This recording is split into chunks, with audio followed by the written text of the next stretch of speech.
ஒரு ஊர்ல ஒரு துறவி இருந்தார், புத்த சமய துறவி. அந்த ஊர் மன்னன் அவரை பத்தி கேள்விப்பட்டிருக்கான்.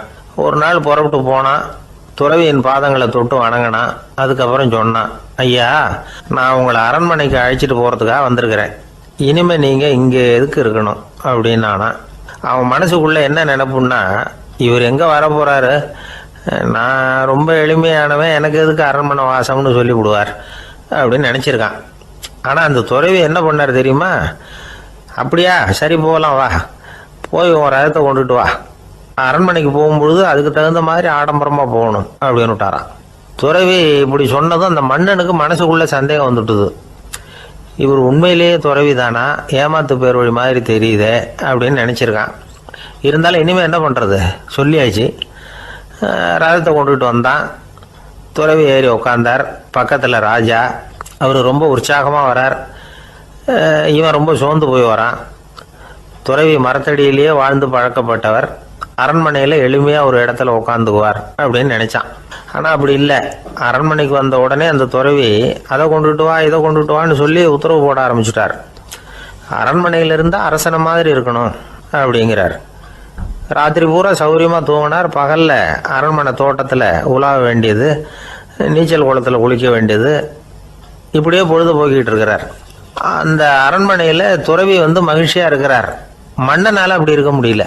அவருக்கு எந்த கவலையும் இல்லை, இவனுக்கு அரசாங்க கவலைகள். துறவி அப்படி இருக்கிறத இவனால தாங்கிக்க முடியல. ஒரு நாள் அவர்கிட்டயே போய், நான் உங்ககிட்ட கொஞ்சம் பேசணும்னு நானா. துறவி பார்த்தார். நான் இந்த அரண்மனைக்கு வரும்பொழுதே நீ என்னமோ என்கிட்ட கேட்கணும்னு நினைச்ச, ஏன் கால தாமதம், நீ அனாவசியமா உன்னையே தொந்தரவு பண்ணிட்டு இருக்கிற, நீ கவலையா இருக்கேங்கிறது எனக்கு புரியுது. நான் மரத்தடியில் இருந்தப்போ கூட என்னை அடிக்கடி சந்திச்சுக்கிட்டு இருப்ப, ஏதாவது விளக்கம் கேட்கறது உண்டு. இங்க வந்த பிறகு என்னை சந்திக்கிறது கூட அபூர்வமா போயிட்டுது. நீ இப்போ என்ன கேட்க போறேங்கிறது எனக்கு தெரியும், இருந்தாலும் கேளு அப்படின்னாராம். வேற ஒண்ணும் இல்லைங்க, இப்போ உங்களுக்கும் எனக்கு என்ன வித்தியாசம், ரெண்டு பேரும் அரண்மனையில தான் இருக்கிறோம். நீங்க மகிழ்ச்சியா இருக்கிறீங்க, நான் அப்படி இருக்க முடியல. இவ்வளவுக்கும் நீங்க முன்னாடி இருந்தது மாதிரி இல்லை. தினமும் தங்க தேர் கேட்குறீங்க, உயர்தரமான ஆடைகள் அணிகிறீங்க, சுவையான சாப்பாடு. இப்படி இருக்கிறப்போ உங்களுக்கும் எனக்கு என்ன வித்தியாசம்? இதுதான் மன்னனுடைய கேள்வி. இதுக்கு பதில் சொல்றேன், என் கூட புறப்பட்டு வா, இந்த நகரத்துக்கு வெளியில போவோம் அப்படின்னு சொல்லி அரசனை கூப்பிட்டுக்கிட்டு ஊர் எல்லைக்கு சேர்ந்தார் துறவி. அங்க போய் சொன்னார், இதை பாருப்பா, இந்த இடத்த தான் தேடிட்டு இருந்தேன். இனிமே நான் திரும்பி வர போறதில்ல. நீ என்னோட வர்றியா, திரும்பி போறியா அப்படின்னார். நான் எப்படிங்க உங்க கூட வர முடியும்? என்னுடைய நாடு, என்னுடைய சொத்துக்கள், மனைவி, மக்கள் எல்லாத்தையும் விட்டுட்டு எப்படிங்க வர்றதுன்னா. இப்ப அந்த துறவி சொன்னார், இப்ப வித்தியாசத்தை தெரிஞ்சுக்கிட்டியா? நான் அரண்மனையில் இருந்தேன், எல்லா வித பொருள்களும் உடையவனா இருந்தேன், ஆனா எதையும் சொந்தம் கொண்டாடுறவனா இருக்கல. ஆனா நீ அப்படி இல்லை, எல்லாத்தையும் சொந்தம் கொண்டாடிட்டு இருக்கிற. இதுதான் நமக்குள்ள வித்தியாசம் அப்படின்னு சொன்னார். அரண்மனை ஆடைகளை அப்படியே களைஞ்சார், அரசங்கிட்ட கொடுத்தார். உன்னுடைய ஆடைகளை நீயே வச்சுக்கோன்னார். அவர் பாட்டுக்கு நடந்து போனார், திரும்பியே பார்க்கல. அரசனுக்கு அப்பதான் தன்னுடைய அறியாமை விளங்குச்சான். இதுல இருந்து நாம புரிஞ்சுக்க வேண்டியது என்னன்னா, இந்த உலகத்துல எத்தனையோ பொருள்கள், அதையெல்லாம் முறையா பயன்படுத்தினா மகிழ்ச்சி. அதை விட்டுட்டு அதுக்கெல்லாம் சொந்தம் கொண்டாட ஆரம்பிச்சா கவலை. நம்ம ஆட்கள் சொந்தம் கொண்டாடுற விதமே தனி. ஒரு ஆளு இன்னொருத்தங்கிட்ட ஒரு கொடை கடன் வாங்கியிருந்தான், திருப்பி கொடுக்கல. கொடையை கொடுத்தவன் கேட்டான், என்கிட்ட கடன் வாங்கினிய கொடை, அதை கொஞ்சம் திருப்பி தர்றியான்னா. அது உனக்கு இப்போ அவசரமா தேவைப்படுதா அப்படின்னு கேட்டான் இவன். எனக்கு தேவைப்படல, அந்த கொடையை நான் யாருக்கிட்ட வாங்கியிருந்தேனோ அவனுக்கு இப்போ அது அவசரமா தேவைப்படுது அப்படின்னு அந்த ஆள்.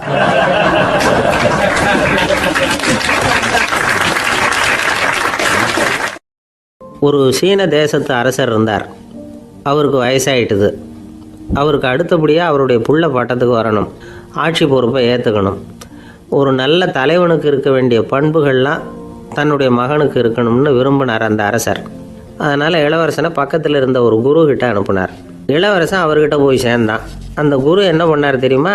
இவனை பார்த்து சொன்னார், இதை பாருப்பா, நீ என்ன பண்ணுற, இப்போவே பக்கத்தில் இருக்கிற காட்டுக்கு போ, நடு காட்டில் போய் ஒரு இடத்துல உட்காந்துக்கோ. அங்கே என்னென்ன சத்தம்லாம் உன் காதில் விழுதுன்னு கவனித்து கேளு. உன் காதில் விழுந்த ஓசைகள் என்னென்னங்கிறத என்கிட்ட சொல்லு, அதுதான் எனக்கு தெரியணும், உனக்கு வேலையும் அதுதான் அப்படின்னு சொல்லி அனுப்பி வச்சுட்டார். இளவரசன் காட்டுக்கு போனான். குரு சொன்னபடியே ஒரு இடத்துல உட்காந்து கவனித்து கேட்டான். அதுக்கப்புறம் குருக்கிட்ட திரும்பி வந்தான். என்னென்ன சத்தம்லாம் கேட்ட அப்படின்னு கேட்டார் குரு. குருவே, காட்டில் நான் பறவைகள் சத்தம்லாம் கேட்டேன், மிருகங்களின் ஓசையையும் கேட்டேன், இதை தவிர இடி மின்னல் மழை இதுகளோட சத்தத்தையும் கேட்டேன் அப்படின்னா. குரு யோசனை பண்ணார், நீ இன்னமும் சரியாக கேட்கல, அதனால் மறுபடியும் காட்டுக்கு போ, கொஞ்ச நாள் தங்கியிருந்து கேட்டுட்டு வா அப்படின்னார். இளவரசனுக்கு ஒன்றும் புரியல. இருந்தாலும் குருவின் கட்டளையாச்சே, மறுக்க முடியுமா? உடனே அவன் மறுபடியும் காட்டுக்கு போனான். ஒரு இடத்துல உட்காந்தான். கொஞ்ச நேரம் உன்னிப்பாக கவனித்து கேட்டான். சில நாள் கழித்து குருக்கிட்ட திரும்பி வந்தான். குருவே, இந்த தடவை சில துல்லியமான சத்தங்களை எல்லாம் கேட்டான். தேனி பறக்கிற சத்தம், நீரோடையின் மெல்லிய ஓசை, இதெல்லாம் கேட்டேன்னா. குரு சிரித்தார். நீ மறுபடியும் காட்டுக்கு போ, இன்னும் சில நாள் அங்கே இரு, முழுமையாக கவனமாக கேட்டுக்கிட்டு வா அப்படின்னு சொல்லி அனுப்பி வச்சுட்டார். இளவரசனுக்கு குழப்பம் அதிகமாயிட்டுது. ஒன்றுமே புரியல. மறுபடியும் காட்டுக்கு போனான். மௌனமாக ஒரு இடத்துல உட்காந்துட்டான். அப்படியே தியானத்தில் ஆழ்ந்துட்டான். சில நாளில் அவனுக்கு இதுவரை கேட்காத ஓசைகள்லாம் கேட்க ஆரம்பிச்சிட்டுது. இதைத்தான் நான் கேட்கணும்னு என்னுடைய குரு எதிர்பார்த்துருக்கிறாருங்கிறத புரிஞ்சுக்கிட்டான். உடனே குருக்கிட்ட ஓடனான். குருவே, இந்த தடவை காதுகளுக்கு கேட்க முடியாத சில ஓசைகளை கூட என்னால் உணர முடிஞ்சுது. பூ மலருகிற ஓசை, சூரியனால் பூமி சூடாகிறப்போ எழுகிற ஓசை, காலை பனித்துளி இந்த புல்லுலாம் குடிக்கிற ஓசை, இது எல்லாம் என்னால் நல்லா கேட்க முடிஞ்சுது அப்படின்னா. குருவுக்கு இப்போ தான் திருப்தி ஏற்பட்டு தான். இளவரசனை பார்த்து சொன்னார், இதை பாருப்பா, இப்போ தான் நாட்டை ஆளுகிற தகுதி உனக்கு வந்திருக்குது அப்படின்னு சொல்லி அதுக்கு விளக்கமும் கொடுத்தாராம். எந்த அரசன் தன்னுடைய மக்களின் இதயம் பேசுகிற மௌன மொழியை, மௌன வார்த்தைகளை கேட்குறானோ அவன்தான் ஆள தகுதி உள்ளவன். எந்த அரசன் தன்னுடைய மக்களின் உணர்ச்சிகளை உண்மையாக உணர்றானோ அவன்தான் முதன்மையான அரசன். போலி வார்த்தைகளை மட்டும் கேட்டுட்டு பல மௌன ராகங்களை காதில் வாங்கிக்காதவன் அரசனே இல்லை. எந்த நாட்டில் எப்போ ஒரு அரசன் தன்னுடைய மக்களின் உணர்ச்சிகளை கேட்க மறுக்கிறானோ அன்னையிலேருந்தே அந்த நாடு அழிய தொடங்குது அப்படின்னு அர்த்தம். இதுதான் அந்த குரு இளவரசனுக்கு போதிச்சது. வாயால் பேசுகிறத மட்டும் கேட்டு ஏமாறக்கூடாது, உணர்ச்சிகளையும் கேட்கறதுல தான் மனப்பக்குவம் உண்டாகும். மக்கள் உணர்ச்சிகளை புரிந்து கொள்ளாத அரசர்கள் நீடிச்சிருக்க முடியாது. அது மாதிரி நாடுகளில் அடிக்கடி குழப்பம் தான் உண்டாகும். அப்படி இருந்தால் அடிக்கடி ஆட்சி மாறிக்கிட்டு இருக்கும். அப்படிப்பட்ட ஒரு தேசம், அங்கே ஒரு சிறைச்சாலையில் 3 கைதிகள் பேசிக்கிட்டு இருந்தாங்க. ஒருத்தன் சொன்னான், நான் இந்த நாட்டு ராஜாவை எதிர்த்து பேசிக்கிட்டு இருந்தேன், அதனால் என்னை பிடிச்சி கொண்டாந்து இங்கே போட்டுட்டாங்க அப்படின்னா ஒருத்தன். இன்னொருத்தன் சொன்னான், நான் இந்த நாட்டு ராஜாவை ஆதரித்து பேசிக்கிட்டு இருந்தேன், அதனால் என்னை பிடிச்சி கொண்டாந்து இங்கே தள்ளிவிட்டாங்க அப்படின்னா. அது சரி, நீ என்ன தப்பு பண்ண அப்படின்னு சொல்லி 3வது ஆளை பார்த்து இவங்க கேட்டாங்க. அதுக்கு அந்த ஆள் சொல்கிறான், நான் தான் இந்த நாட்டு ராஜா அப்படின்னா.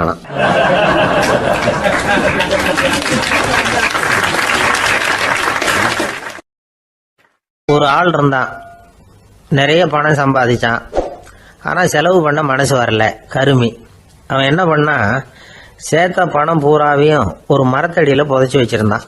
வாரத்துக்கு ஒரு தடவை அந்த மரத்தடிக்கு வருவான், புதைச்ச இடத்த ஆவலோடு பார்த்துக்கிட்டு இருப்பான், அதுக்கப்புறம் போயிடுவான். அவ்வளவுதான். ஒரு நாள் ஒரு திருடன் வந்தான். இவன் புதைச்சி வச்சுருந்ததெல்லாம் எடுத்துகிட்டு போட்டான்.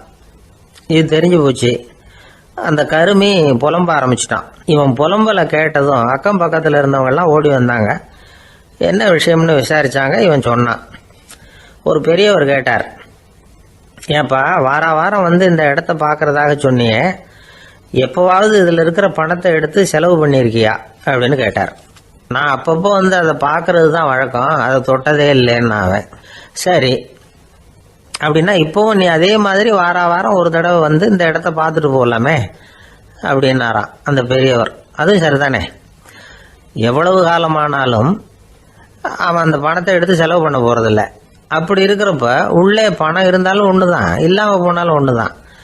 இதிலிருந்து என்ன புரியுதுன்னா, ஒருத்தர்கிட்ட இருக்கிற பணத்தை கொண்டு அவர் பணக்காரரா ஏழையா அப்படின்னு முடிவு செய்கிறது சரியில்லை. அந்த செல்வத்தை அனுபவிக்கிற திறன், பயன்படுத்துகிற திறன், அதை வச்சு தான் அவர் ஏழையா பணக்காரரா அப்படிங்கிறத நிர்ணயம் பண்ணணும். அதுதான் சரி. செலவு பண்ண தெரியாதவன் சேகரம் பண்ணிகிட்டே இருக்கிறதுனால என்ன பிரயோஜனம்? தலைமுடியே இல்லாதவன் தாராளமாக சீப்புகளை வாங்கி சேகரம் பண்ணுறது மாதிரி தானே இது. சில சமயம் செலவு பண்ண நாம் தயாராக இருந்தால் கூட அந்த செல்வம் நமக்கு பயன்படுறதில்ல. அரேபியாவில் ஒரு நகை வியாபாரி விலை உயர்ந்த முத்துக்களை எல்லாம் அவர் வச்சு வியாபாரம் பண்ணிகிட்டு இருந்தார். அவர் ஒரு சமயம் ஒரு பாலைவனம் வழியாக போயிட்டு இருக்கிறார் ஒட்டகத்தில். அப்போ திடீர்னு கடுமையான புயல் வீச ஆரம்பிச்சுட்டுது. திசை தவறி இவர் எங்கேயோ வந்துட்டார். கூட வந்தவங்களையும் காணல, எங்க போனாங்களோ தெரியல. இவர் ரொம்ப பயந்து போய் அங்கேயும் எங்கேயுமா அலைஞ்சு திரியிறார். வழியே தெரியல.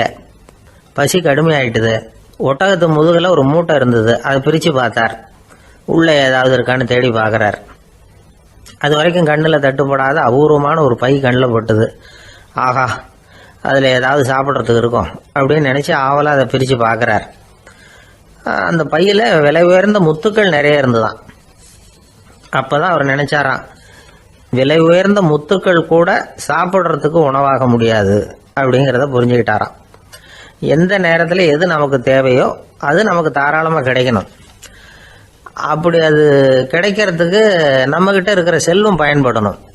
அது நமக்கும் பயன்படலாம், நம்ம மூலமாக அடுத்தவங்களுக்கும் பயன்படலாம்.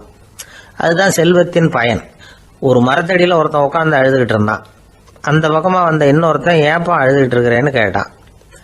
இந்த இடத்துல தான் பூமிக்கு அடியில் பணம் இருக்குது, புதைச்ச இடம் தெரியல, அதான் அழறேன் அப்படின்னா. நல்லா ஞாபகப்படுத்தி பாரு, எந்த இடத்துல புதைச்ச அப்படின்னு கேட்டான் இவன். அது எப்படி எனக்கு தெரியும், புதைச்சி வச்சிருக்கிறவன் நான் இல்லையே, எங்க எழுத்து விட்டுக்காரன் அப்படின்னானா இவன்.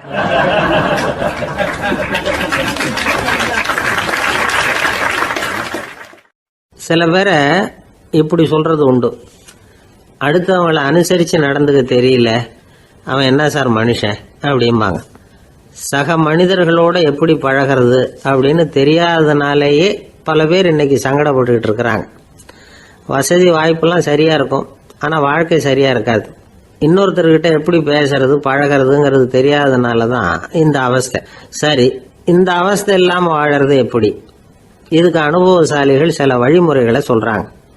அதெல்லாம் என்னென்னங்கிறத இப்போ தெரிஞ்சுக்குவோம். முதல்ல நம்ம நாக்கு நம்ம கண்ட்ரோலில் இருக்கணும்.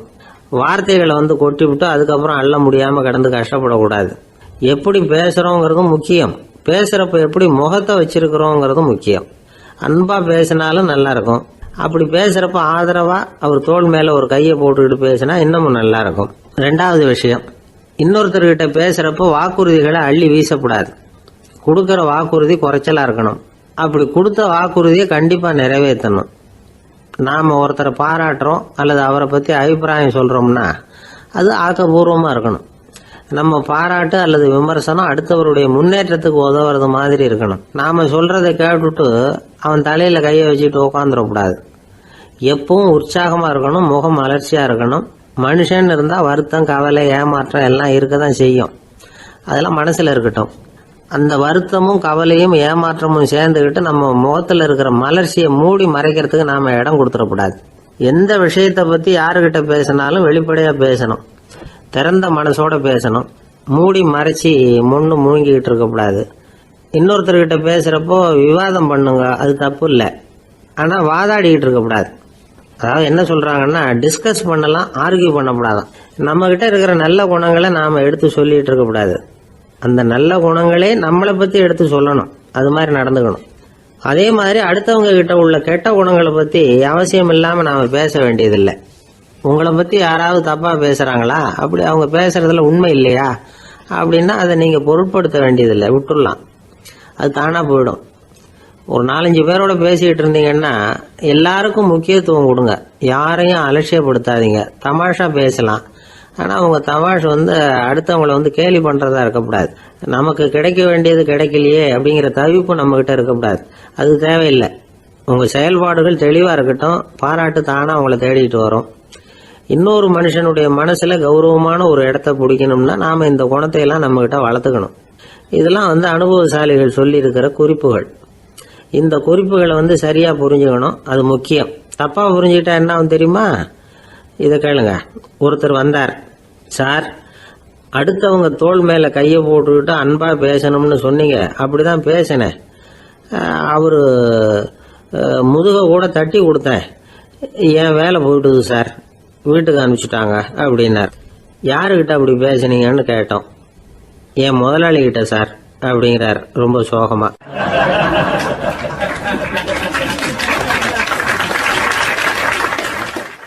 ஒரு சின்ன பையன் வந்தான். அவனை பார்த்து ஒரு கேள்வி கேட்டோம். ஏன்ப்பா உங்கள் வீட்டில் அம்மா புத்திசாலியா அப்பா புத்திசாலியா அப்படின்னு.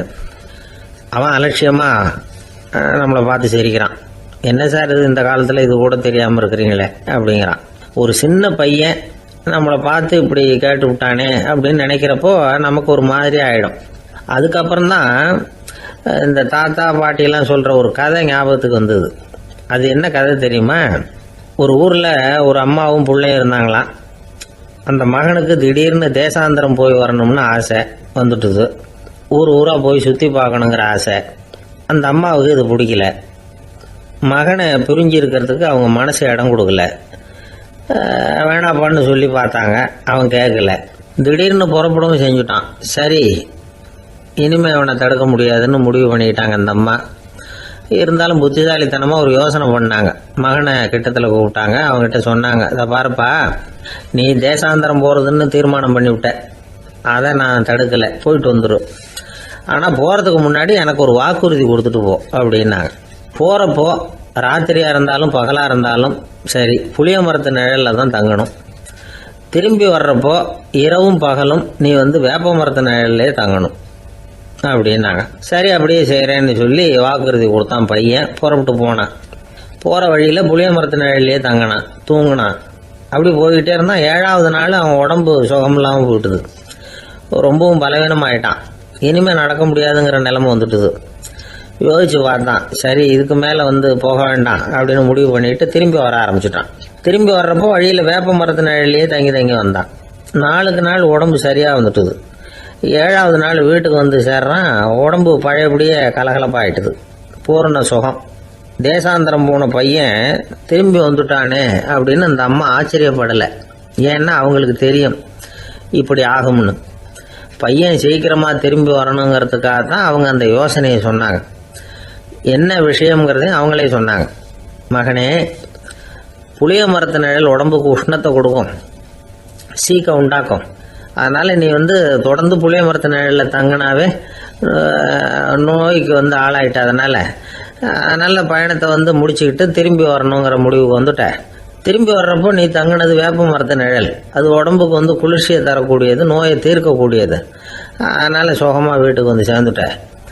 உன்னோட தேசாந்திர பயணத்தை தடுக்கிறதுக்காக தான் இப்படி பண்ணினேன் அப்படின்னாங்களாம் அந்த அம்மா. பார்த்தீங்களா அம்மாவோட புத்திசாலித்தனத்தை? அப்பாவாக இருந்தால் இப்படியா பண்ணுவார்? ஒரு அப்பா பையன்கிட்ட 10 ரூபா கொடுத்து இதை எடுத்துக்கிட்டு அடுத்த ஊருக்கு போய் அங்கே இருக்கிற மாமா கிட்ட இதை கொடுத்துட்டு வாடா, வழியில் எங்கேயாவது மரத்தடியில் படுத்து தூங்கி விடாதே அப்படின்னு எச்சரிக்கை பண்ணி அனுப்புனாராம். பையனுக்கு எச்சரிக்கையாக வாழறது எப்படிங்கிறத கற்றுக் கொடுக்கறதுக்காக இப்படி பண்ணார். அவன் பணத்தை வாங்கிக்கிட்டு போனான். அப்பா சொன்னதை மறந்துட்டு ஒரு மரத்தடியில் படுத்து தூங்கிட்டான். அவனுக்கு தெரியாமல் அவன் பின்னாடியே போன அப்பா அவன் கையில் இருந்த அந்த 10 ரூபாயை நைஸாக எடுத்துகிட்டு வந்துட்டார். அவன் பையில் தானே வச்சுருந்தான், அது தெரியாமல் எடுத்துகிட்டு வந்துட்டார். அவன் தூங்கிக்கிட்டு இருக்கான். எடுத்துகிட்டு ஒரு மறுபடியும் வீட்டுக்கு வந்துட்டார். பையன் முழிச்சுக்கிட்டு பையை தடவி பார்க்குறான், பணத்தை காணும். அழுதுகிட்டே திரும்பி வந்தான். அப்பா கிட்ட விஷயத்த சொன்னான்.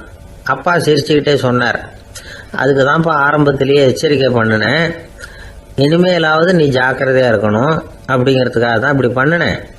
அந்த பணம் எங்கேயும் போயிடல, நான் தான் அதை உனக்கு தெரியாமல் எடுத்து வச்சிருக்கிறேன். இதோ பாரு அப்படின்னு சொல்லிக்கிட்டு சைடு பாக்கெட்டில் கையை விட்டா அது ஓட்டையாக இருக்குது. அதை எவனோ ஏற்கனவே கத்திரிச்சு எடுத்துகிட்டு போயிட்டான். இப்போ அப்பா முகத்தில் அசடு வழிஞ்சுதான்.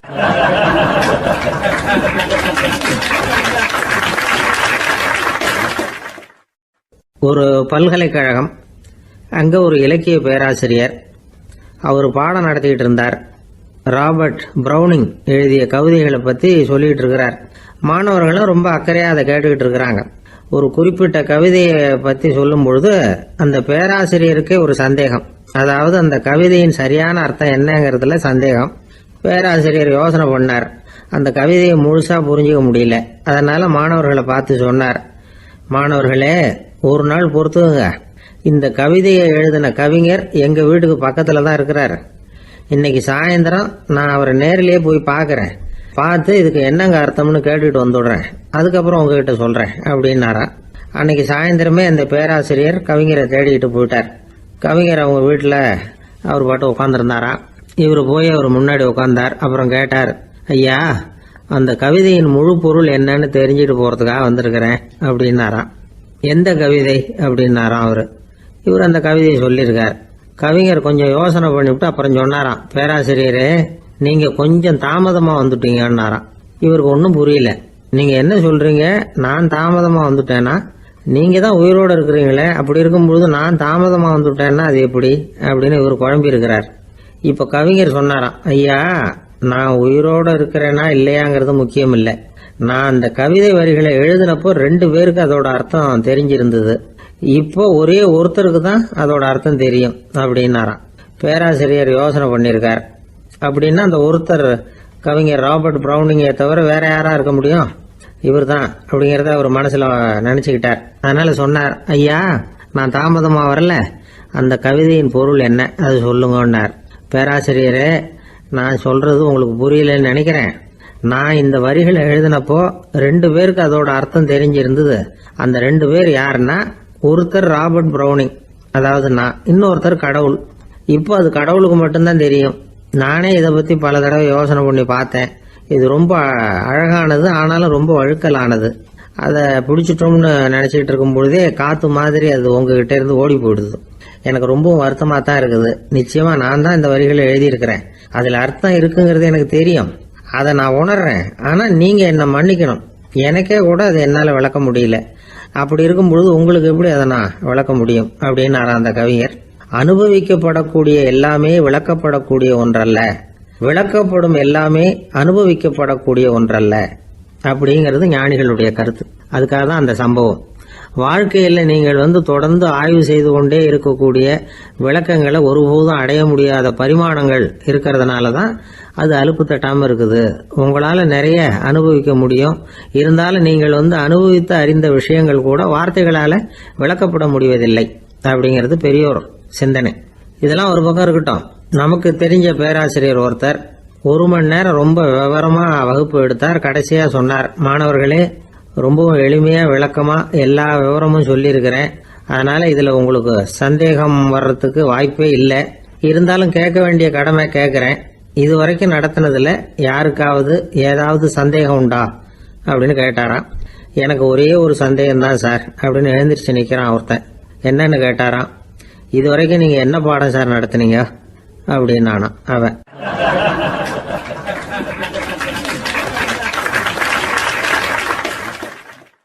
ஒருத்தன் எப்படி நடந்துக்கிறாங்கிறத வச்சு தான் அந்த ஆள் எப்படிங்கிறத நாம் முடிவு பண்ணுறோம். ஆளுமைன்னு சொல்கிறோம்ல, அதுக்கு சூழ்நிலைகளை ஆளுகின்ற தன்மை அப்படின்னு விளக்கம் கொடுக்குறார் ஒரு உளவியல் நிபுணர். சரி, ஒரு மனிதனுடைய ஆளுமையை உருவாக்குகிற விஷயங்கள் என்னென்ன? பிறப்பு, வளர்க்கப்பட்ட விதம், படிப்பு, நண்பர்கள், சமுதாயம், இப்படி நிறைய உண்டு.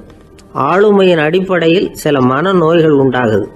அதெல்லாம் என்னென்னங்கிறத தெரிஞ்சு வச்சுக்கிட்டோம்னா நம்ம கூட இருக்கிறவங்களை அடையாளம் கண்டுபிடிக்கிறதுக்கு ரொம்ப உபயோகமாக இருக்கும். ஃப்ரெனாய்டு ஆளுமை அப்படின்னு ஒன்று. இந்த கோளாறு உள்ளவங்க எப்படி இருப்பாங்க தெரியுமா? அதிக உணர்ச்சி, சந்தேகம், பொறாமை இதெல்லாம் அதிகமாக இருக்கும். வளைஞ்சு கொடுக்க மாட்டாங்க. அடுத்தவங்களோட இணக்கமான உறவு இருக்காது. அவங்க செய்கிற தப்புக்கெல்லாம் அடுத்தவங்களை குறை சொல்லிட்டு இருப்பாங்க. இது ஒரு ரகம். அடுத்தது ஸ்கிசாய்டு ஆளுமை அப்படின்னு சொல்கிறாங்க. இந்த கோளாறு உள்ளவங்க அடுத்தவங்களோட பழக கூச்சப்படுவாங்க. சின்ன வயசுலேயே இது ஆரம்பமாயிடுது. பகல் கனவுலேயே சஞ்சரிப்பாங்க. அவங்களுடைய விரோதம், கோபம் இதை கூட வெளியில் காட்டிக்க முடியாமல் இருப்பாங்க. இவங்களுக்கு அகமுகம், பிரச்சனைகள்லேருந்து ஒதுங்கி எதுலேயும் ஈடுபாடு இல்லாதவங்களா இருப்பாங்க. இப்படி ஒரு ரகம். அடுத்தது சைக்ளோதமிக் ஆளுமை அப்படின்னு சொல்கிறாங்க. அது என்னன்னா, உணர்ச்சிகளில் ஏற்றத்தாழ்வு அதிகமாக இருக்குமா. சில சமயம் பார்த்தா மகிழ்ச்சியாக இருப்பாங்க, சில சமயம் சோகமாக உட்காந்துருப்பாங்க. அவங்க மனநிலைக்கு தகுந்த மாதிரி சமூக நிகழ்ச்சிகளில் பங்கெடுத்துக்குவாங்க. இன்னொரு வகை என்னன்னா, எண்ண பீடிகை ஆளுமை அப்படின்னு பேர் வச்சிருக்கிறாங்க. அதுக்கு இவங்களுக்கெல்லாம் கரெக்டாக இருக்கணும், எல்லாம் சட்டத்திட்டம், எதுலேயும் ஒரு ஒழுங்குமுறை, இப்படி எதிர்பார்க்குற மனோபாவம்.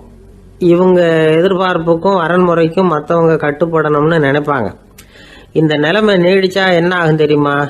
அலைக்கழிக்கிற எண்ணங்கள் திரும்ப திரும்ப ஒரே செயலை செய்ய தூண்டுற மன தளர்ச்சிக்கு ஆளாயிடுறாங்க. அடுத்தது ஹிஸ்டீரியா ஆளுமை. சின்ன விஷயத்தையெல்லாம் பெருசுபடுத்தி நாடகமாக்குற நடிகர்கள் இவங்க. உணர்ச்சி அதிகம் உள்ளவங்க. இவங்க மன எழுச்சியில் பக்குவமின்மை, குழந்தைத்தனம், முதிர்ச்சியின்மை எல்லாம் இருக்கும். தன்னலம் மிக்க குணம்.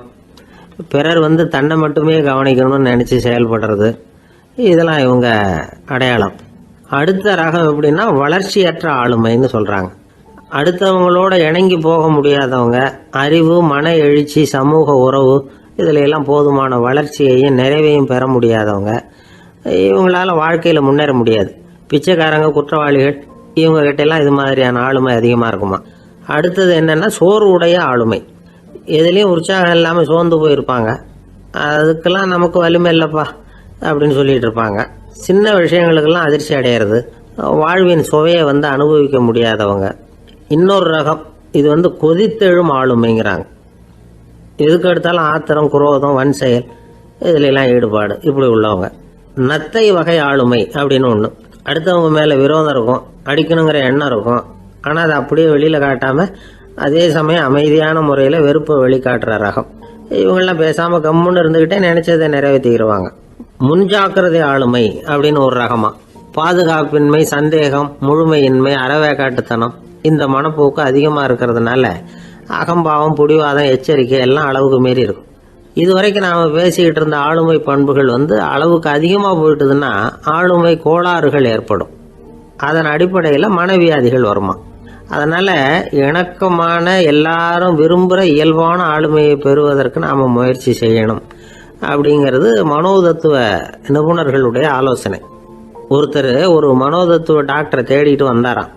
டாக்டர், எனக்கு மனசுல ஏதோ வியாதி, ஆளுமை கோளாறு, அதாவது எனக்கு சீக்கிரமா செத்து போனா தேவையில்லைன்னு தோணுது அப்படின்னாராம். உடனே அந்த டாக்டர், சரி அப்படின்னா இங்கே இருங்க, நான் வைத்தியம் பார்க்கறேன் அப்படின்னாராம்.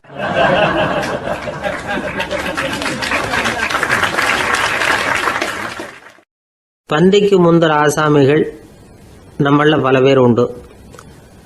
அப்படி முந்தறதுக்கு கூட முயற்சி பண்றவங்க நிறைய பேர் இருக்கிறாங்க.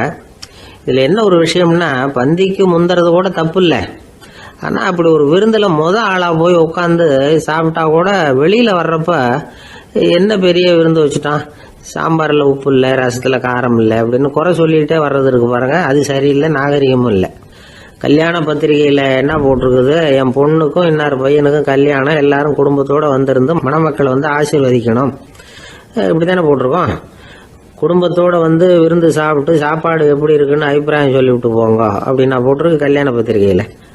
ஒருத்தர் வீட்டு விசேஷத்துக்கு போயிருக்கோம்னா எவ்வளவோ அசௌகரியங்கள் நமக்கு ஏற்படலாம். ஏராளமான கூட்டம் வந்திருக்கும். எல்லாரையும் அவங்க தனித்தனியா கவனிச்சுக்கிட்டு இருக்க முடியாது. நாம தான் அனுசரிச்சு நடந்துக்கணும். நாமளா போய் வாழ்த்த வேண்டியவங்களை வாழ்த்தி விட்டு சேரணும்.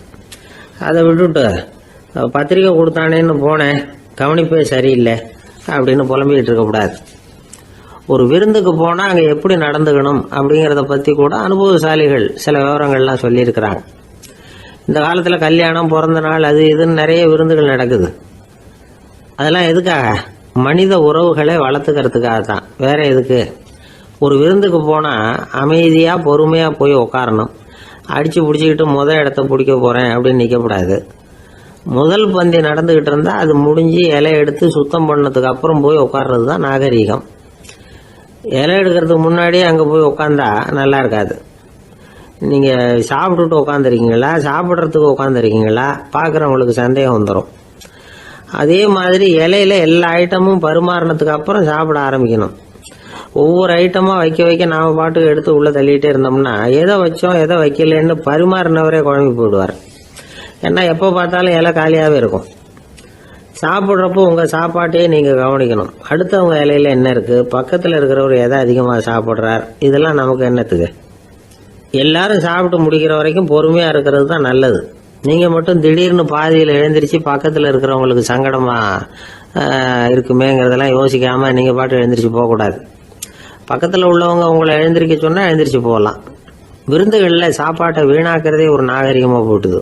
இந்த காலத்துல சாப்பாட்டுக்கே கஷ்டப்பட்டுக்கிட்டு பல பேர் இந்த உலகத்துல இருக்கிறப்போ சாப்பாட்டை வீணாக்குறது எவ்வளவு பெரிய மோசம்ங்கிறத நினைச்சு பார்க்கணும்.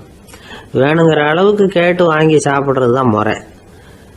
விருந்துல இந்த பஃபே அப்படின்னு சொல்லி ஒரு முறை சொல்றாங்கல்ல, அதாவது உணவு வகைகளை எல்லாம் பொதுவா ஒரு இடத்துல வச்சுடுறது, நமக்கு தேவையானதை நாமே எடுத்துட்டு ஒரு தட்டில் போட்டுக்கிட்டு சாப்பிட வேண்டியது. இதுல கூட சில பேர் தேவைக்கு அதிகமா எடுத்து போட்டுக்கிட்டு வீணாக்குறாங்க. சில சமயம் கடைசியா சாப்பிட போறவங்களுக்கு எல்லா ஐட்டமும் கிடைக்காம போகலாம். அதை போய் பெருசு பண்ணிட்டு இருக்க கூடாது. என்ன சார் இந்த அளவுக்கு கூடவா நாகரிகம் தெரியாமல் இருக்கிறோம், இதை போய் பெருசாக சொல்ல வந்துட்டீங்களே அப்படின்னு நினைக்கலாம். ஒருத்தர் 2 பேருக்கு இந்த விவரம் தேவைப்படலாம். அவங்க காதலையும் இது விழட்டுமேங்கிறதுக்காக தான் இது. ஒரு பெரிய கல்யாண விருந்து நடந்துகிட்டு இருந்தது. விருந்து மண்டபத்து வாசல்ல ஒருத்தர் நின்றுக்கிட்டு வர்றவங்களையெல்லாம் ரொம்ப மரியாதையாக வணங்கி உள்ள அனுப்பி வச்சுக்கிட்டு இருந்தார். எப்படி தெரியுமா? வர்றவங்க கையெல்லாம் பிடிச்சி முத்தம் கொடுத்து அதுக்கப்புறம் உள்ள அனுப்பி வச்சுக்கிட்டு இருந்தாராம். கூட்டம்லாம் முடிஞ்சதுக்கு அப்புறம் அவர்கிட்ட போய் கேட்டிருக்கிறாங்க, சார் நானும் எவ்வளவோ விருந்துகளுக்கு போயிருக்கிறேன், இருந்தாலும் இவ்வளவு மரியாதையா வர்றவங்க கைக்கெல்லாம் முத்தம் கொடுத்து வரவேற்கிறத இங்கதான் பாக்குறேன் அப்படின்னு சொன்னாங்க. அதுக்கு அவர் சொன்னார், அட போங்க சார், நான் முத்தம் கொடுக்கல, முந்தின பந்திக்கு வந்து சாப்பிட்டவங்களே அடுத்த பந்திக்கும் வர்றாங்களான்னு மோந்து பார்த்து அனுப்பி வச்சுக்கிட்டு இருந்தேன் அப்படின்னார்.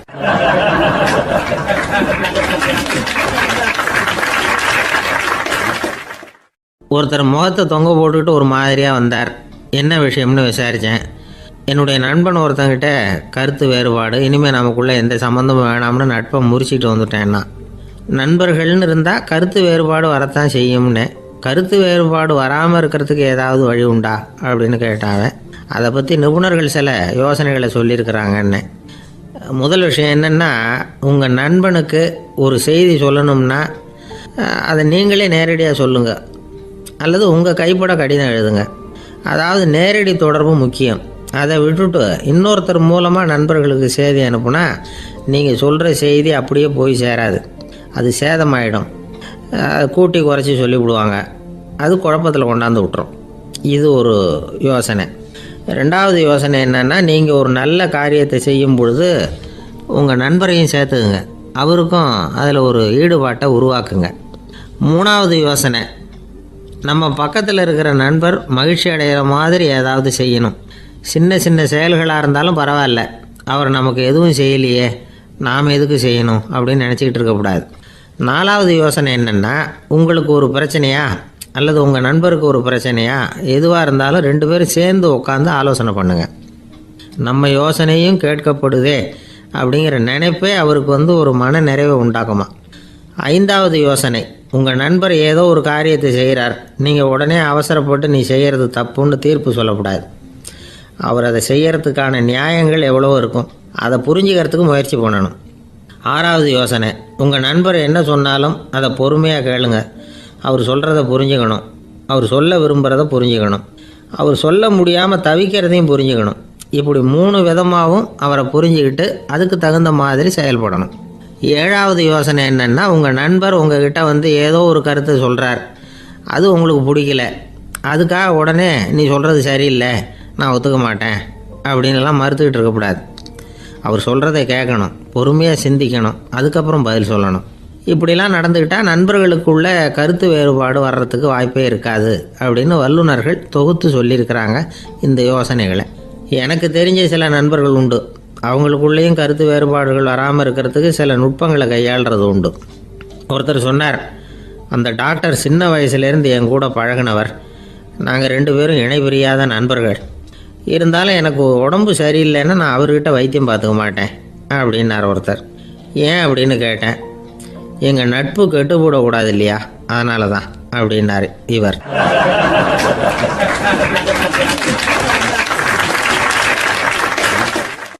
ஒரு சிகை அலங்கார கூடம், ரொம்ப சுறுசுறுப்பாக எல்லாரும் வேலை செஞ்சுக்கிட்டு இருக்கிறாங்க. முடிவெட்டிக்க வந்திருக்கிறவங்க நிறைய பேர், எல்லாரும் வரிசையாக உட்காந்துருக்குறாங்க. அந்த சமயத்தில் திடீர்னு கதவை திறந்துக்கிட்டு ஒருத்தர் உள்ளே வர்றார். அவர் ஒரு பெரிய மனிதர், அவரும் முடிவெட்டிக்கிறதுக்காக தான் உள்ளே வந்திருக்கிறார்.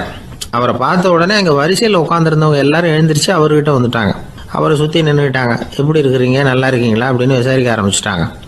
எல்லாம் முடிஞ்சதும் வந்தவர் கேட்டார், வரிசையில் கடைசியாக இருக்கிறவர் யார் அப்படின்னு கேட்டார். ஏன்னு கேட்டாங்க.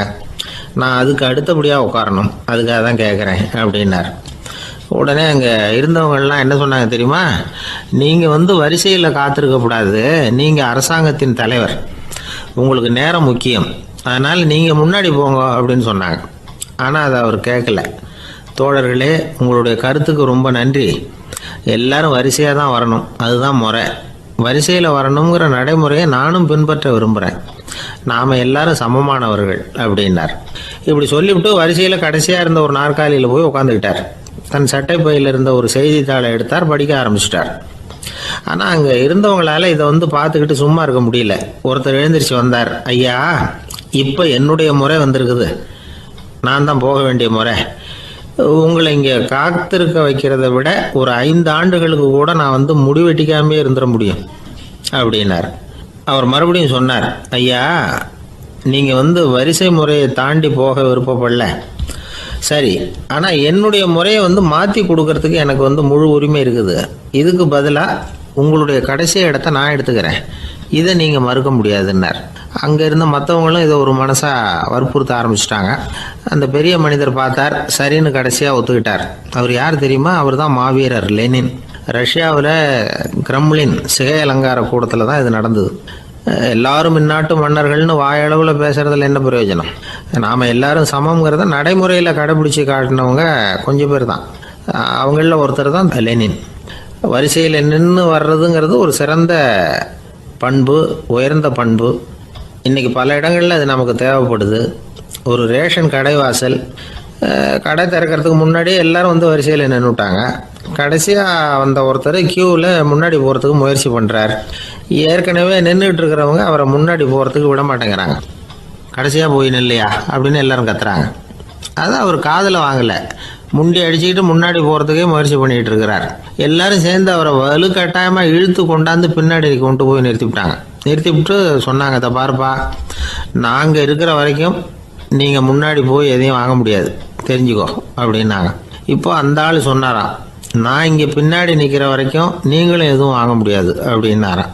ஏன்னு கேட்டிருக்கிறாங்க. நான் தான் அந்த கடையை திறக்க வேண்டிய ஆள் அப்படின்னா.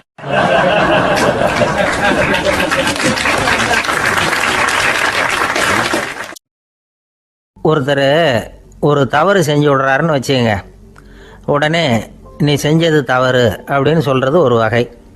அதுக்கு பதிலாக எது சரின்னு அவர் புரிந்து கொள்ள உதவி செய்கிறது இன்னொரு வகை. இந்த 2வது வகை இருக்குது பாருங்கள், நிர்வாக இயலில் இது ரொம்ப முக்கியம். அலுவலகத்தில் வேலை பார்க்குற ஒருத்தர் முக்கியமாக தெரிஞ்சுக்க வேண்டியது என்ன தெரியுமா? சக ஊழியர்கள்கிட்ட எப்படி பழகணும், மேலதிகாரிகள்கிட்ட எப்படி பழகணும், தனக்கு கீழே வேலை செய்கிறவங்கக்கிட்ட எப்படி பழகணும், வாடிக்கையாளர்கள்கிட்ட எப்படி பழகணும், இவங்க எல்லார்கிட்டையும் செம்மையான உறவை ஏற்படுத்திக்கிறது எப்படி, இதையெல்லாம் சொல்லிக் கொடுக்குற பாடம் தான் இன்டர் பர்சனல் ஸ்கில், திறமையான உறவு அப்படிங்கிறது. எந்த வேலையில் இருந்தாலும் சரி, இந்த உறவுகளை வளர்க்கும் திறன் உள்ளவங்க சீக்கிரம் முன்னுக்கு வந்துடுறாங்க. மற்றவங்க கிட்ட உறவை பலப்படுத்திக்கிறது எப்படி அப்படின்னு தெரிஞ்சுக்கிட்டோம்னா எந்த ஒரு தடையையும் சுலபமாக தாண்டி செய்கிற தொழிலில் முன்னுக்கு வந்துடலாம். ஹார்வர்டு பல்கலைக்கழகத்தில் ஒரு கணக்கெடுப்பு பண்ணி பார்த்தாங்களாம். பார்க்குற வேலையில் எது மாதிரி குணாதிசயம் உள்ளவங்க வேகமாக முன்னுக்கு வர்றாங்க அப்படின்னு தெரிஞ்சுக்கிறதுக்காக இந்த கணக்கெடுப்பு. வெவ்வேறு துறையில் வேகமாக முன்னுக்கு வந்திருக்கிற பல பேரை சந்தித்து இந்த சர்வேயை நடத்தியிருக்கிறாங்க. அவங்க கண்டுபிடிச்சி சொல்லியிருக்கிற உண்மை என்ன தெரியுமா? ஒருத்தர் ஒரு வேலையில் இருந்தால் அது சம்பந்தப்பட்ட சப்ஜெக்ட் பற்றிய அறிவு 35% இருந்தால் போதுமா. ஆனால் உறவுகளை வளர்க்கக்கூடிய திறன், இன்டர் பர்சனல் ஸ்கில்லு 65% வேணும். இப்படி உள்ளவங்க சீக்கிரம் முன்னுக்கு வந்துவிடுறாங்களாம். அதனால் ஒருத்தருக்கு வேலை சரியாக புரியலைன்னா கூட விவரமாக மற்றவங்கக்கிட்ட பழகிறது எப்படின்னு புரிஞ்சால் போதும், அவர் முன்னுக்கு வந்துடலாம். அலுவலகங்களில் மட்டும் இல்லை, எல்லா இடங்கள்லையும் இது ரொம்ப முக்கியம். வீட்டுக்குள்ளேயும் இது ரொம்ப முக்கியம், வீட்டுக்கு வெளியேயும் இது முக்கியம். அடுத்தவங்கக்கிட்ட பழகிறது எப்படிங்கிறத தெரிஞ்சிக்காதவன் வாழ்க்கையில் முன்னேற முடியாது. இன்றைக்கி ஆயுதங்களால் காயப்படுத்தி கொள்ளுகிறவர்களை விட வார்த்தைகளால் காயப்படுத்தி கொள்ளுகிறவர்கள் தான் அதிகம். பெரியவங்க என்ன சொல்கிறாங்க தெரியுமா? நீங்கள் இந்த பூமியில் பிறந்ததன் அர்த்தம் பூர்த்தி ஆகணும்னா அடுத்தவங்களுக்கு உதவி பண்ணுங்க. அடுத்தவங்களுக்கு உதவி செய்ய முடியாவிட்டால் கூட பரவாயில்லை, ஆனால் யாரையும் புண்படுத்தி விடாதீங்க அப்படின்னு சொல்கிறாங்க. எனக்கு தெரிஞ்ச ஒருத்தர் ஒரு அலுவலகத்தில் வேலை பார்க்குறார். அவர் சொல்லுவார், எனக்கு இந்த இன்டர் பர்சனல் ஸ்கில் ரொம்ப அதிகம் சார். சக ஊழியர்கள்கிட்ட ரொம்ப சுமூகமாக நடந்துக்குவேன். என் கூட வேலை பார்க்குற ஒருத்தருக்கு ஏதாவது ஒரு கஷ்டம்னா அந்த சமயத்தில் அவர் செய்ய வேண்டிய வேலையை நான் செஞ்சுருவேன் சார் அப்படிம்பார். நான் அவர்கிட்ட சமீபத்தில் அப்படி ஏதாவது செஞ்சுருக்கீங்களா அப்படின்னு கேட்டேன். செஞ்சுருக்கேன் சார். போன வாரம் புதன்கிழமை ஆஃபீஸில் என் பக்கத்து சீட்டுக்காரருக்கு வயிற்று வலி. உடனே நான் மெடிக்கல் லீவ் போட்டுவிட்டு எங்கள் வீட்டுக்கு போயிட்டேன் சார் அப்படின்னார்.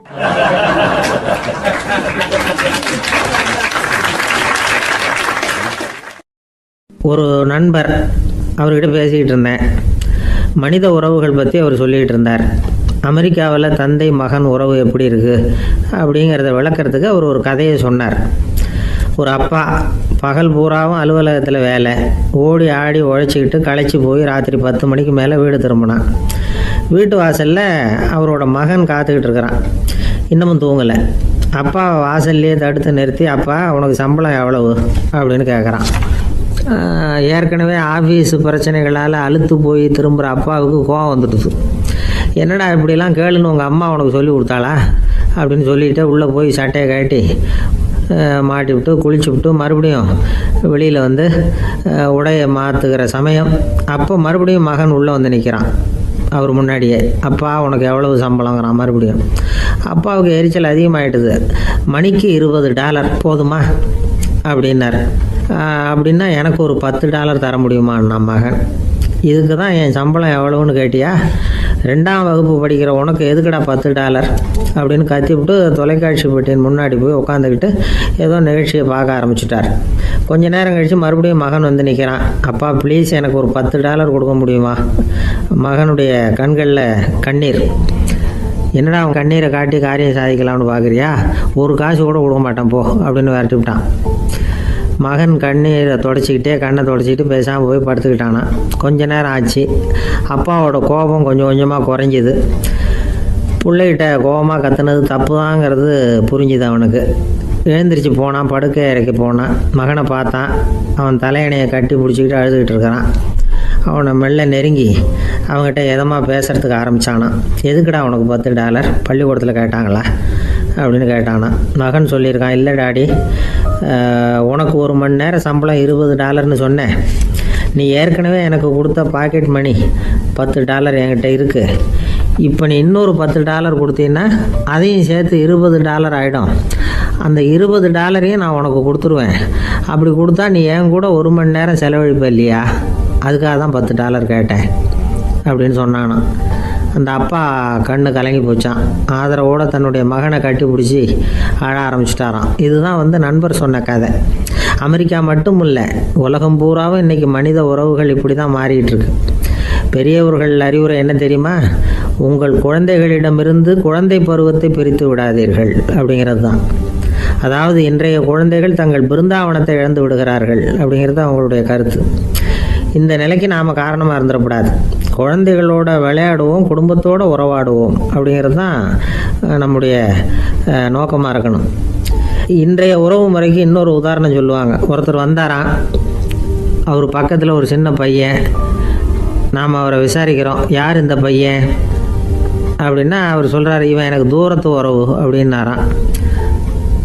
இந்த தூரத்து உறவுன்னா எப்படின்னு இருக்கான். இதுக்கு அவன் சொல்லியிருக்கிறான், இவன் எங்கள் அப்பாவுக்கு 8வது புள்ள அப்படின்னானான்.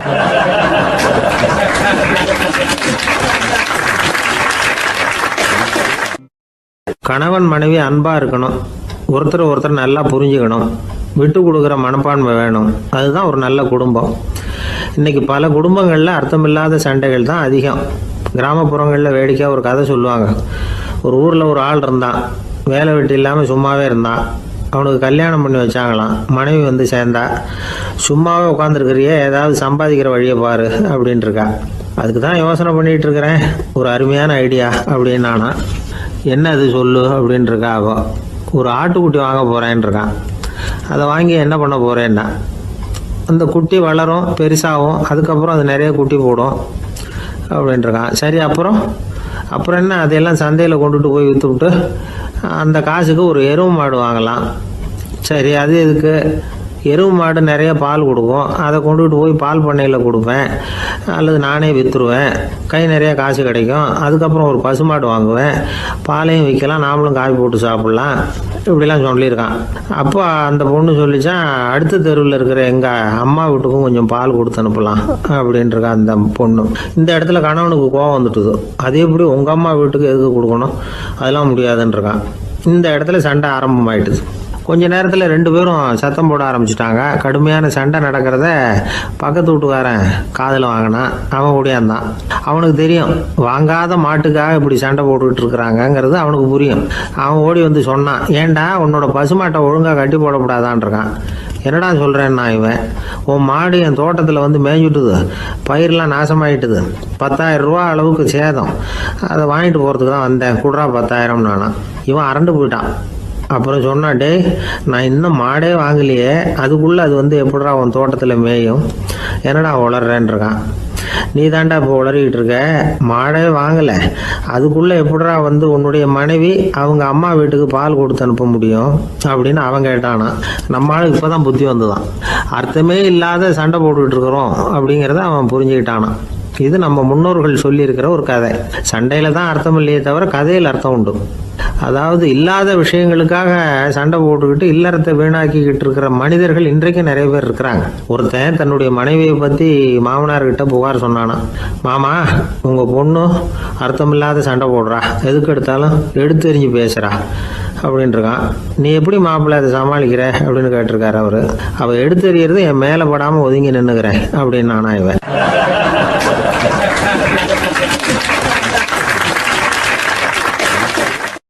ஒரு ஊர்ல ஒரு துறவி இருந்தார், புத்த சமய துறவி. அந்த ஊர் மன்னன் அவரை பத்தி கேள்விப்பட்டிருக்கான். ஒரு நாள் புறப்பட்டு போனான், துறவியின் பாதங்களை தொட்டு வணங்கினான். அதுக்கப்புறம் சொன்னான், ஐயா நான் உங்களை அரண்மனைக்கு அழைச்சிட்டு போறதுக்காக வந்திருக்கிறேன், இனிமே நீங்க இங்க எதுக்கு இருக்கணும் அப்படின்னானா. அவன் மனசுக்குள்ள என்ன நினைப்புன்னா, இவர் எங்க வர போறாரு, நான் ரொம்ப எளிமையானவன், எனக்கு எதுக்கு அரண்மனை வாசம்னு சொல்லி விடுவார் அப்படின்னு நினைச்சிருக்கான். ஆனா அந்த துறவி என்ன பண்ணார் தெரியுமா, அப்படியா சரி போகலாம் வா, போய் உன் ரதத்தை கொண்டுட்டு வா, அரண்மனைக்கு போகும்பொழுது அதுக்கு தகுந்த மாதிரி ஆடம்பரமா போகணும் அப்படின்னு விட்டாரான். துறவி இப்படி சொன்னதும் அந்த மன்னனுக்கு மனசுக்குள்ள சந்தேகம் வந்துட்டுது. இவர் உண்மையிலேயே துறவி தானா, ஏமாத்து பேர் வழி மாதிரி தெரியுதே அப்படின்னு நினைச்சிருக்கான். இருந்தாலும் இனிமே என்ன பண்றது, சொல்லியாச்சு. ரதத்தை கொண்டுகிட்டு வந்தான். துறவி ஏறி உக்காந்தார். பக்கத்துல ராஜா, அவர் ரொம்ப உற்சாகமா வரார். இவன் ரொம்ப சோர்ந்து போய் வரான். துறவி மரத்தடியிலேயே வாழ்ந்து பழக்கப்பட்டவர், அரண்மனையில எளிமையா ஒரு இடத்துல உட்காந்துக்குவார் அப்படின்னு நினைச்சான். ஆனா அப்படி இல்லை. அரண்மனைக்கு வந்த உடனே அந்த துறவி அதை கொண்டுட்டு வா இதை கொண்டுட்டு வான்னு சொல்லி உத்தரவு போட ஆரம்பிச்சுட்டார். அரண்மனையில இருந்தா அரசனை மாதிரி இருக்கணும் அப்படிங்கிறார். ராத்திரி பூரா சௌரியமா தூங்கினார். பகல்ல அரண்மனை தோட்டத்துல உலாவ வேண்டியது, நீச்சல் குளத்துல குளிக்க வேண்டியது, இப்படியே பொழுது போக்கிட்டு இருக்கிறார். அந்த அரண்மனையில துறவி வந்து மகிழ்ச்சியா இருக்கிறார். மன்னனால அப்படி இருக்க முடியல. அவருக்கு எந்த கவலையும் இல்லை, இவனுக்கு அரசாங்க கவலைகள். துறவி அப்படி இருக்கிறத இவனால தாங்கிக்க முடியல. ஒரு நாள் அவர்கிட்டயே போய், நான் உங்ககிட்ட கொஞ்சம் பேசணும் நானா. துறவி பார்த்தார். நான் இந்த அரண்மனைக்கு வரும்பொழுதே நீ என்னமோ என்கிட்ட கேட்கணும்னு நினைச்ச, ஏன் கால தாமதம், நீ அனாவசியமா உன்னையே தொந்தரவு பண்ணிட்டு இருக்கிற, நீ கவலையா இருக்கேங்கிறது எனக்கு புரியுது. நான் மரத்தடியில் இருந்தப்போ கூட என்னை அடிக்கடி வந்து சந்திச்சுக்கிட்டு இருப்ப, ஏதாவது விளக்கம் கேட்கறது உண்டு. இங்க வந்த பிறகு என்னை சந்திக்கிறது கூட அபூர்வமா போயிட்டுது. நீ இப்போ என்ன கேட்க போறேங்கிறது எனக்கு தெரியும், இருந்தாலும் கேளு அப்படின்னாராம். வேற ஒண்ணும் இல்லைங்க, இப்போ உங்களுக்கும் எனக்கு என்ன வித்தியாசம், 2 பேரும் அரண்மனையில தான் இருக்கிறோம். நீங்க மகிழ்ச்சியா இருக்கிறீங்க, நான் அப்படி இருக்க முடியல. இவ்வளவுக்கும் நீங்க முன்னாடி இருந்தது மாதிரி இல்லை. தினமும் தங்க தேர் கேட்குறீங்க, உயர்தரமான ஆடைகள் அணிகிறீங்க, சுவையான சாப்பாடு, இப்படி இருக்கிறப்போ உங்களுக்கு எனக்கு என்ன வித்தியாசம்? இதுதான் மன்னனுடைய கேள்வி. இதுக்கு பதில் சொல்றேன், என் கூட புறப்பட்டு வா, இந்த நகரத்துக்கு வெளியில போவோம் அப்படின்னு சொல்லி அரசனை கூப்பிட்டுக்கிட்டு ஊர் எல்லைக்கு வந்து சேர்ந்தார் துறவி. அங்க போய் சொன்னார், இதை பாருப்பா, இந்த இடத்த தான் தேடிக்கிட்டு இருந்தேன், இனிமே நான் வந்து திரும்பி வர போறதில்ல, நீ என்னோட வர்றியா திரும்பி போறியா அப்படின்னார். நான் எப்படிங்க உங்க கூட வர முடியும், என்னுடைய நாடு, என்னுடைய சொத்துக்கள், மனைவி மக்கள் எல்லாத்தையும் விட்டுட்டு எப்படிங்க வர்றதுன்னா. இப்ப அந்த துறவி சொன்னார், இப்ப வித்தியாசத்தை தெரிஞ்சுக்கிட்டியா, நான் அரண்மனையில் இருந்தேன், எல்லா வித பொருள்களும் உடையவனா இருந்தேன், ஆனா எதையும் சொந்தம் கொண்டாடுறவனா இருக்கல. ஆனா நீ அப்படி இல்லை, எல்லாத்தையும் சொந்தம் கொண்டாடிக்கிட்டு இருக்கிற, இதுதான் நமக்குள்ள வித்தியாசம் அப்படின்னு சொன்னார். அரண்மனை ஆடைகளை அப்படியே கலைஞர் அரசங்கிட்ட கொடுத்தார். உன்னுடைய ஆடைகளை நீயே வச்சுக்கோன்னார். அவர் பாட்டுக்கு நடந்து போனார், திரும்பியே பார்க்கல. அரசனுக்கு அப்பதான் தன்னுடைய அறியாமை விளங்குச்சான்.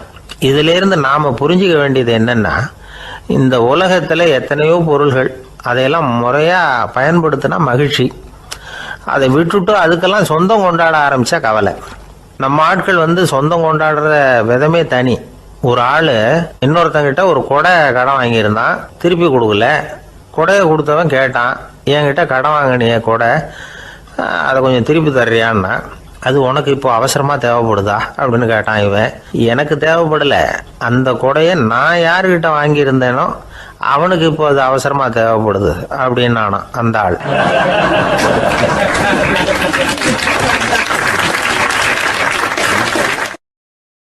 ஒரு ஊர்ல ஒரு புகழ்பெற்ற பத்திரிகையாளர் இருந்தார்.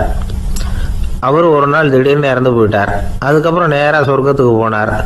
சொர்க்கத்தின் வாசல்ல நின்றுகிட்டு இருந்த ஒருத்தர் அவரை தடுத்தார். இதை பாரு, ஏற்கனவே இங்கே 12 பத்திரிகையாளர்கள் இருக்கிறாங்க, அவங்களுக்கே இங்கே வேலை இல்லை. அதுக்கு என்ன காரணம்னா, சொர்க்கத்தில் திடுக்கிடும் செய்திகள்லாம் ஒன்றும் கிடையாது.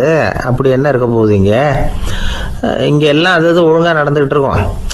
எல்லாம் ஒழுங்காக நடந்தால் பத்திரிகைகளுக்கு சுவாரஸ்யமான கொலை கொள்ளை தீ வைப்பு இது மாதிரி எதுவும் இங்கே இல்லை. ஏற்கனவே இங்கே இருக்கிறவங்க எல்லாரும் மரத்தடியில் உட்காந்துக்கிட்டு தியானம் பண்ணிகிட்டு இருக்கிறாங்க. அந்த ஒரே செய்தி தான் தினமும் இங்கே வந்துக்கிட்டு இருக்குது. அதை படிக்கிறதுக்கே இங்கே ஆள் கிடையாது. அதனால் நான் என்ன சொல்கிறேன்னா, நீ பேசாமல் நரகத்துக்கே போயிடு. அங்கே எவ்வளவோ நிகழ்ச்சிகள் நடந்துக்கிட்டு இருக்கு. அங்கே தான் அதிகமான பத்திரிகையாளர்கள் தேவைப்படுறாங்க. அங்கே உனக்கு நிறைய வேலை இருக்கும். அதை செய்யறதில்ல, நீயும் மகிழ்ச்சியாக இருக்கலாம் அப்படின்னு சொன்னாராம். அங்கே அந்த சொர்க்கத்தின் வாசல்ல நின்றுகிட்டு இருந்தவர்.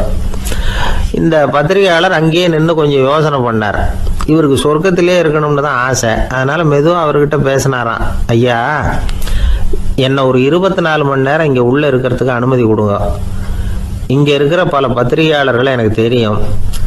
அவங்களில் சில பேரை சமாதானப்படுத்தி மெதுவாக பேசி நரகத்துக்கு அனுப்பி வச்சுட்றேன். நான் இங்கே இருந்துக்கிறேன். உங்கள் கணக்குப்படி 12 பேருக்கு மேலே இங்கே தாண்டாது, அப்படி பார்த்துக்கிறேன் அப்படின்னாராம்.